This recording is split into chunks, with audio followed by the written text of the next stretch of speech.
করছেন আমাদের আজকের অনুষ্ঠানের প্রধান অতিথি তথা রাজ্যের মাননীয় মুখ্যমন্ত্রী মহোদয়।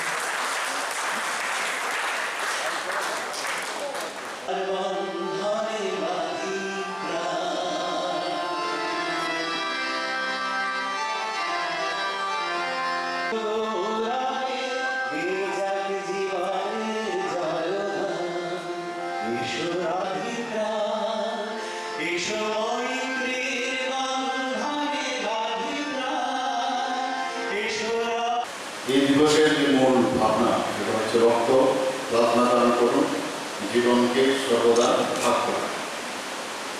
আমরা জানি যে তাকে ভারতে ট্রান্সফিউশন মেডিসিনের জনক হিসাবে যিনি পরিচিত ডক্টর জয়গোপাল জলির জন্মদিন আছে এবং ওনার এই জন্মদিনে জাতীয় রক্তদান দিবস হিসেবে আমরা পালন করি।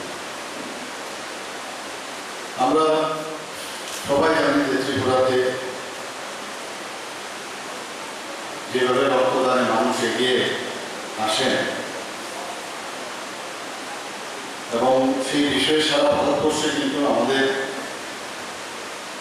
ত্রিপুরার একটা প্রশংসা সব ক্ষেত্রে আমি দেখতে পেয়েছি, সব জায়গায় আমি দেখতে পাই।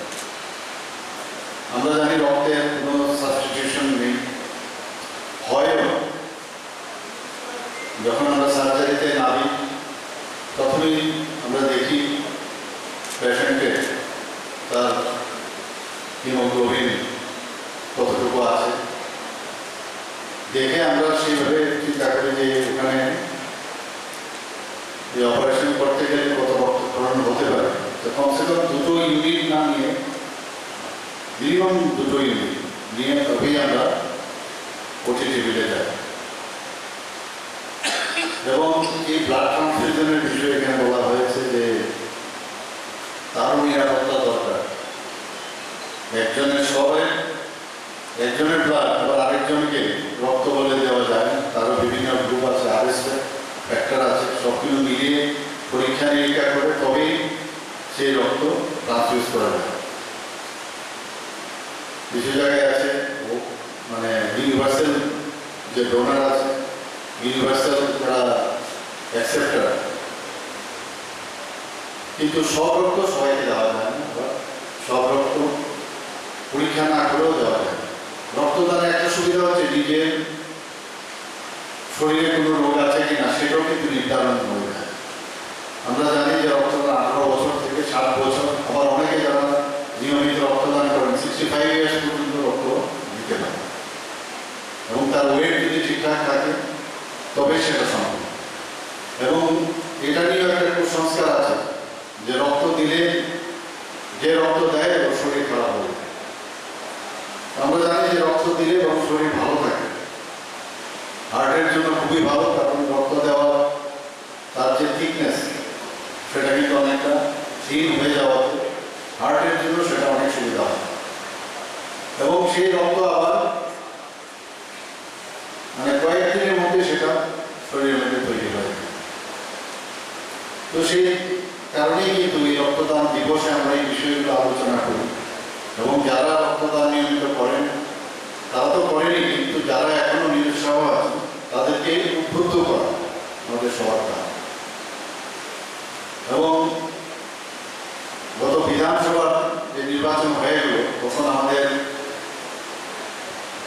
যে রক্তের যে আমাদের ব্লাড ব্যাঙ্কগুলো আছে সেখানে তার স্বল্পতা দেখা দিয়েছিল।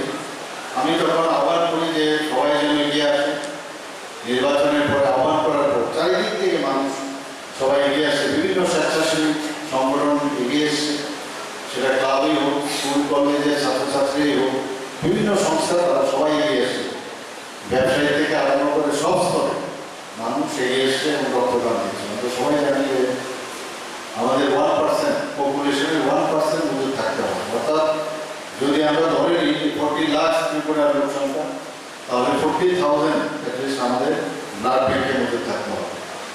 একমাত্র রক্তই জানি কি ডিমান্ড আর সাপ্লাই খুব লক্ষ্য করে আমাদের সেইভাবে তার মজুদ রাখতে হবে। এখানে রক্ত আমি রেখে দিলাম আর 1 বছর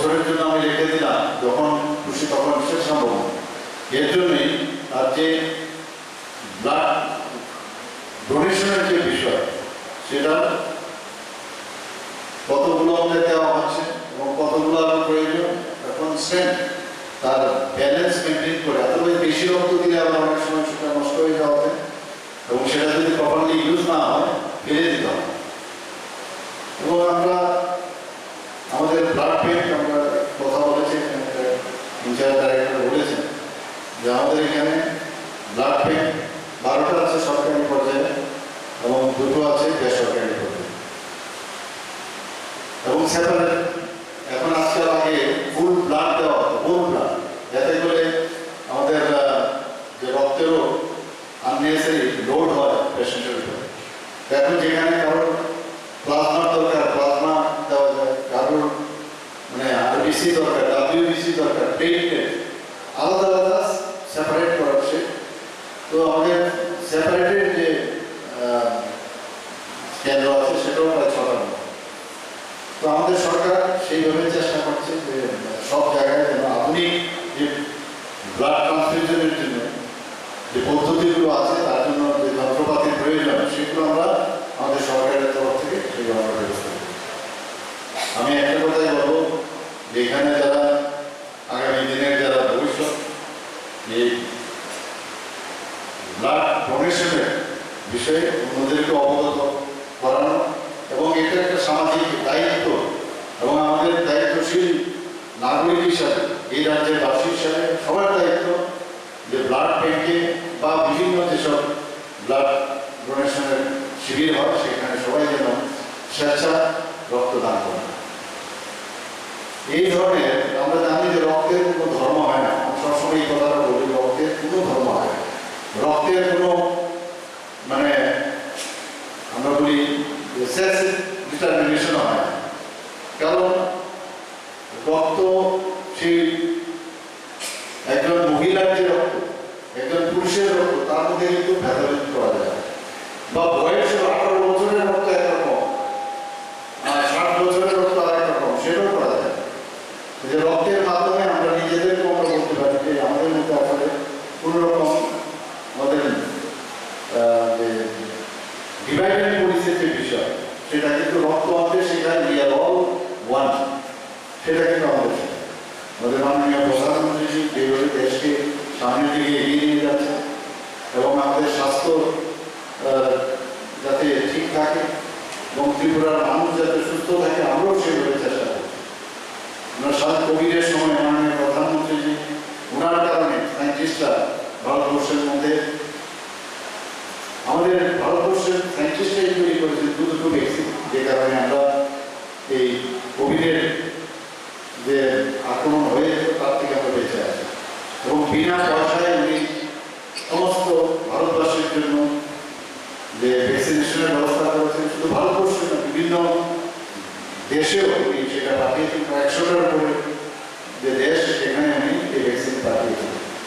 তো আমরা যেটা বলি ওয়ান আর্থ এবং ওয়ান ফ্যামিলি এবং ওয়ান ফিউচার, মাননীয় প্রধানমন্ত্রীরা যে থিম ছিল বসুধৈব কুটুম্বকম, সেটা কিন্তু এইবার কোভিডের সময় সেটা মাননীয় প্রধানমন্ত্রী দেখেন আমরা সবাই এবং সেই রক্তদানের মধ্যে সেটা কিন্তু পরিস্ফুটিত হয় এবং আগামী দিনে এই ধরনের যে জাতীয় স্বেচ্ছা রক্তদান দিবস সেটাই দিন করলে হবে না, সেটা যেন বারবার আমরা সবাই যেন এই সামনের দিকে এগিয়ে আসি সে আশা রেখে আমি আমার বক্তব্য এখানে শেষ করছি। নমস্কার, জয় Hind.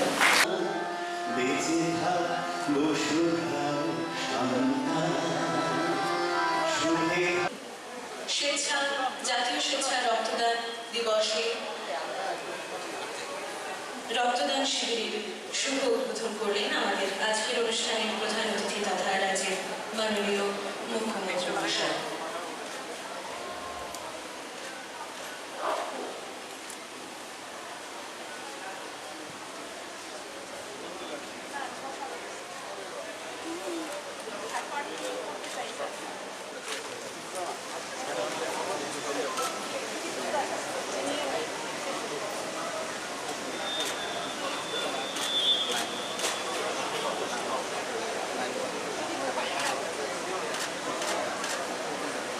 Transfusion medicine, immunohematology professor